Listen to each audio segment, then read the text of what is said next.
नमस्कार विद्यार्थी मित्रों, आज हम कक्षा 8 में इकाई 6 भरत इसके अभ्यासक्रम को करेंगे। इस पाठ में हमने पढ़ा था कि भरत एक निडर बालक है जो कि राजा दुष्यंत का पुत्र है। वह शेर के बच्चों के दांत गिनने की कोशिश कर रहा था। दो तपस्विनियाँ उसे समझा रही हैं। राजा दुष्यंत पेड़ की ओट से यह सब देखते हैं। बाद में उन्हें पता चलता है कि भरत उन्हीं का पुत्र है, तो वह उसके साहस पर और उसके निडरता से प्रभावित तो पहले ही हो चुके थे, और अब भरत के उनके अपने पुत्र होने पर उन्हें बहुत ही गर्व भी होता है। तो इस पाठ को हमने पढ़ा था और समझा था। अब इसके अभ्यासक्रम को हम समझ रहे हैं। यहाँ पहला प्रश्न है, निम्नलिखित प्रत्येक प्रश्न के उत्तर के लिए दिए गए विकल्पों में से सही विकल्प चुनकर उनका क्रम अक्षर उनके सामने दिए गए कोष्टक में लिखना है। पहला प्रश्न है, सर्वदमन के मुख की दमक रिक्त स्थान के समान थी। तो किसके समान थी? ए बिजली, बी अग्नि, सी सोने या डी हीरे। तो इसके उत्तर में हम लिखेंगे बी अग्नि। दूसरा है, मेनका कौन थी? तो ए गंधर्व, बी महारानी, सी अप्सरा या डी देवी। तो मेनका एक अप्सरा थी। तीसरा है, पहली तपस्विनी का क्या नाम था? ए अमृता, बी सुरुचि, सी नम्रता या डी सुव्रता। तो इसका उत्तर है डी सुव्रता। चौथा है, महर्षि कश्यप के पिता का नाम रिक्त स्थान था। तो ए मतंग ऋषि, बी मरीचि ऋषि, सी भृगु ऋषि या डी विश्वामित्र ऋषि। तो महर्षि कश्यप के पिता का नाम ऋषि मरीचि था। तो इस प्रकार हमने सही विकल्पों के उत्तर चुनकर लिख दिए हैं। अब यहाँ प्रश्न है कि कोष्ठक में से उचित शब्द चुनकर रिक्त स्थानों की पूर्ति कीजिए। यहाँ पर हमें कोष्ठक में कुछ शब्द दिए गए हैं जिन्हें हमें रिक्त स्थानों में भरना है। शब्द कुछ इस प्रकार से है, कमल, अपराजित, तपोवन, सर्वदमन, स्नेह। पहला रिक्त स्थान है, तेरा नाम ऋषियों ने रिक्त स्थान रखा है सो ठीक है। तो यहाँ बालक भरत के लिए क्या नाम रखा गया था? सर्वदमन। तो इसके उत्तर में हम लिखेंगे सर्वदमन। दूसरा है, क्या कारण है कि मेरा रिक्त स्थान इस बालक की ओर उमड़ा सा आता है? तो यह दुष्यंत कह रहे थे अपने पुत्र के लिए कि ऐसा क्या कारण है कि मेरा स्नेह इस बालक की ओर उमड़ा सा आता है। तो रिक्त स्थान में शब्द आएगा स्नेह।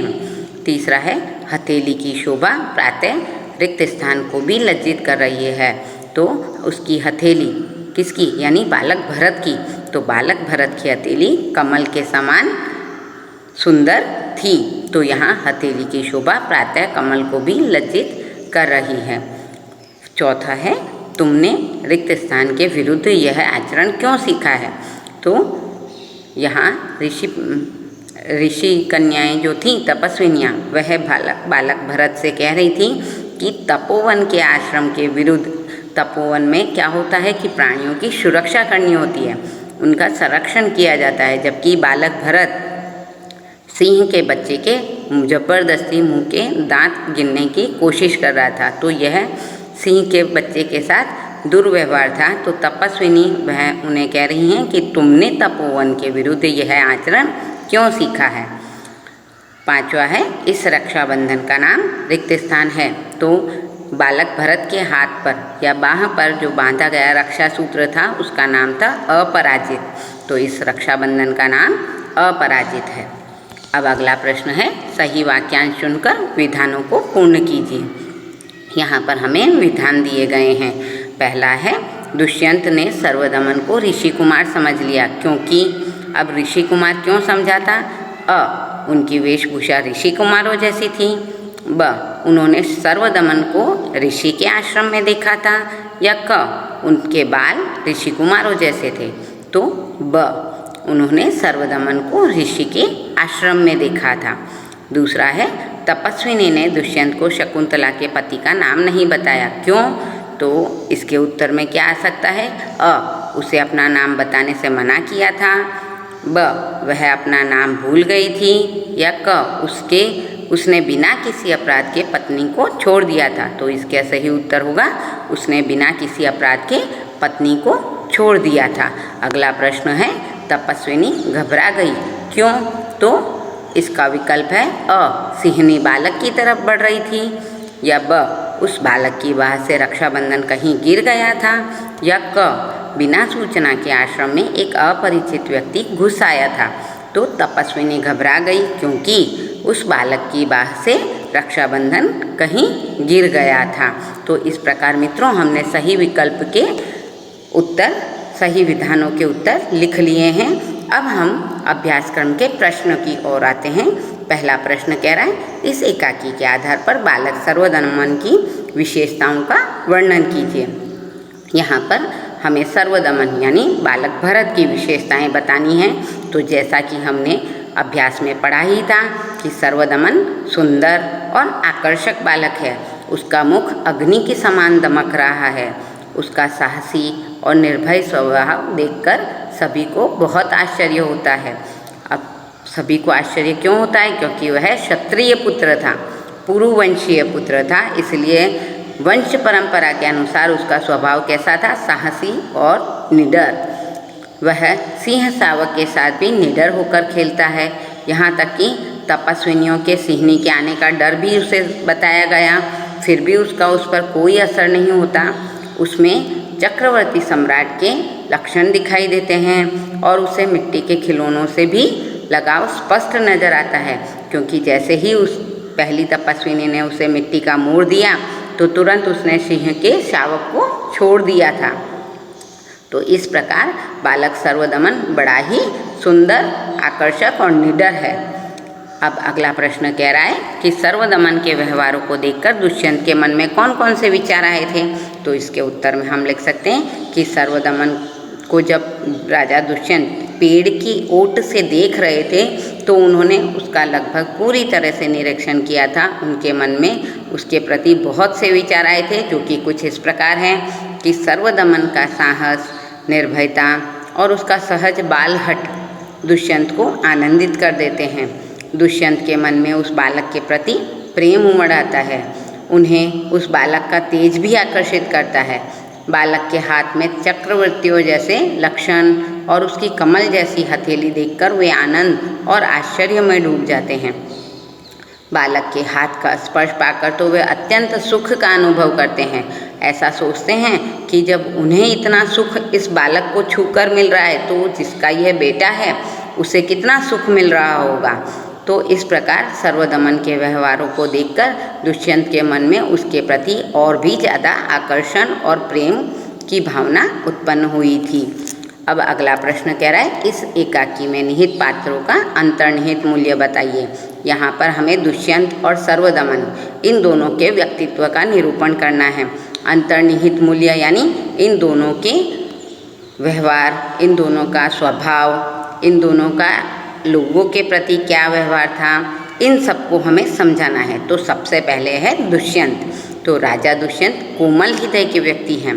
बालक सर्वदमन की बाल चेष्टाएँ उन्हें मुग्ध कर देती हैं, यानी जो भी वो बाल कलाएँ करता है राजा दुष्यंत को उससे और भी ज़्यादा मोहित हो जाते हैं। उसके प्रति राजा के मन में स्नेह उमड़ने लगता है। वे सोचते हैं कि यदि यह उनका पुत्र होता तो कितना अच्छा होता। और फिर कुछ ऐसी घटनाएं भी घट जाती हैं कि जिससे यह भी उन्हें पता चल जाता है कि बालक सर्वदमन उन्हीं का पुत्र है। तब तो राजा दुष्यंत के आनंद की सीमा ही नहीं रहती।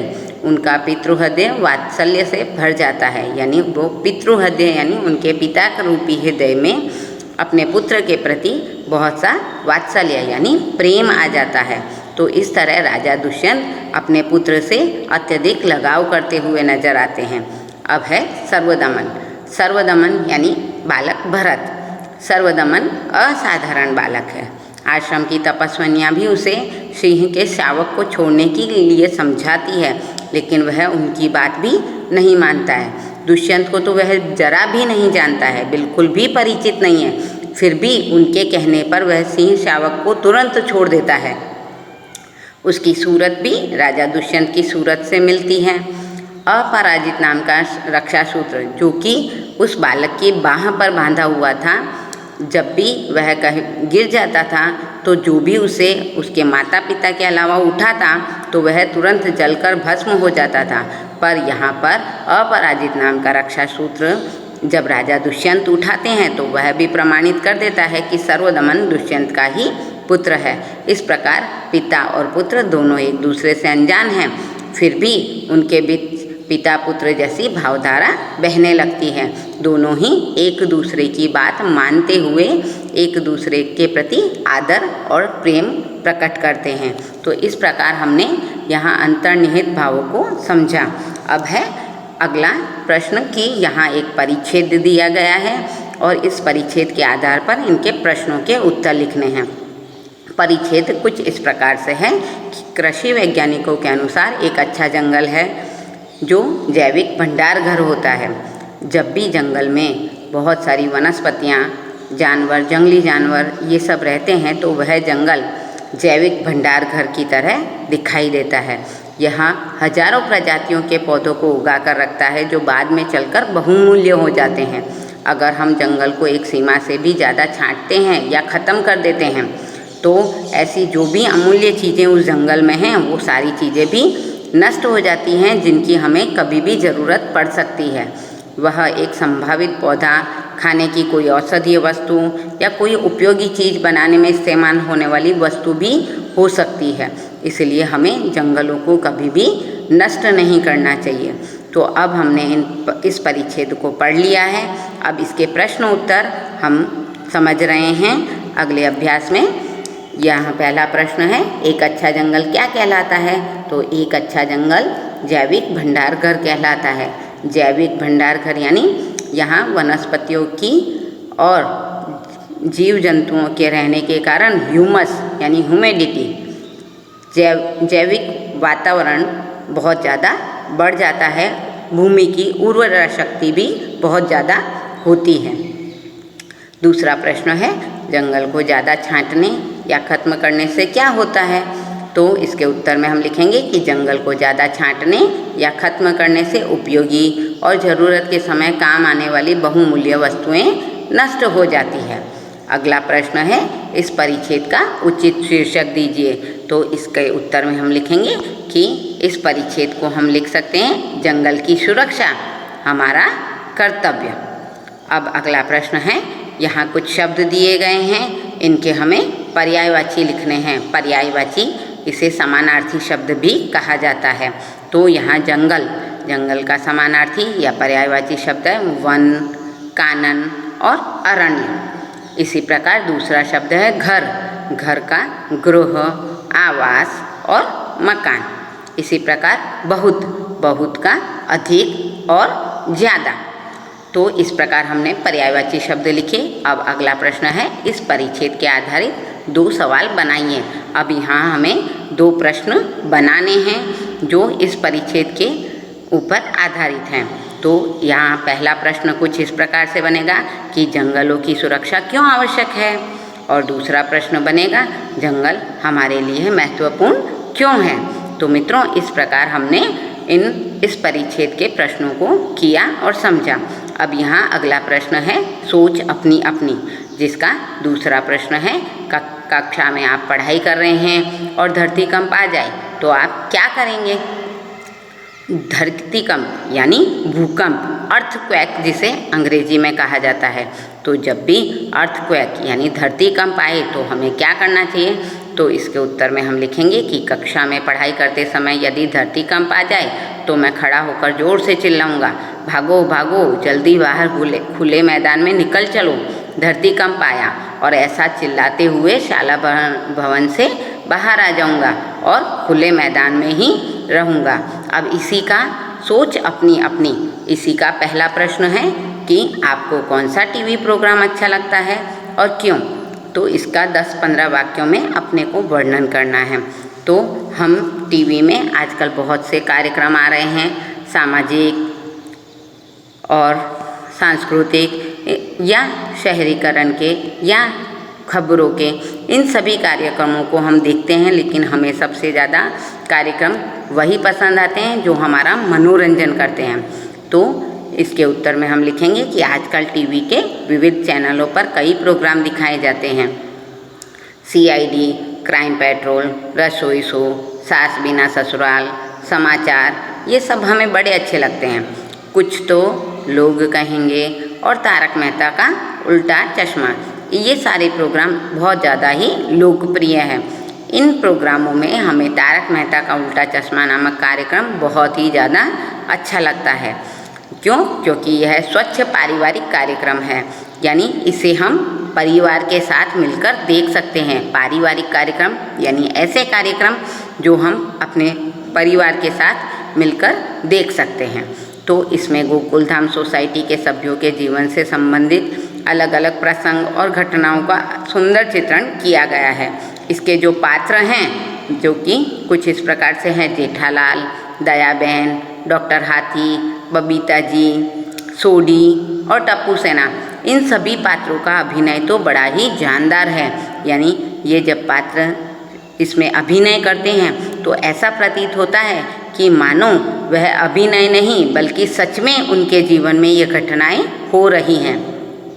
ऐसा ही एक प्रसंग यहाँ पर मैं इसका वर्णन कर रहा हूँ कि एक दिन जेठालाल अपने ही गोदाम में अपने सहायक नट्टू काका के हाथों गलती से कैद हो जाते हैं और इसके बाद जो उन पर बीतती है उसका तो बड़ा ही मार्मिक चित्रण यहाँ पर दिखाया गया था। इसके अलावा टप्पू सेना की जो शरारतें हैं, सोसाइटी का खेल महोत्सव और पत्रकार पोपटलाल की पार्टी, इन सब प्रसंगों का प्रदर्शन भी बहुत ही मनोरंजक हुआ था। इन सभी को देखने में सभी दर्शकों को बड़ा ही मज़ा आया था। इस सीरियल में दिखाए जाने वाले सभी प्रसंग सुरुचिपूर्ण और शिष्ट होते हैं। विविध प्रसंगों में हास्य रस सहज ढंग से दिखाया जाता है। सारे ही प्रसंग बहुत ही मनोरंजक और शिक्षाप्रद होते हैं, यानी हमें कुछ ना कुछ सीख भी देते जाते हैं। इसीलिए तारक मेहता का उल्टा चश्मा प्रोग्राम मुझे बड़ा ही अच्छा लगता है। तो मित्रों, आज हमने इकाई 6 भरत इस पाठ के अभ्यासक्रम को किया और समझा। धन्यवाद।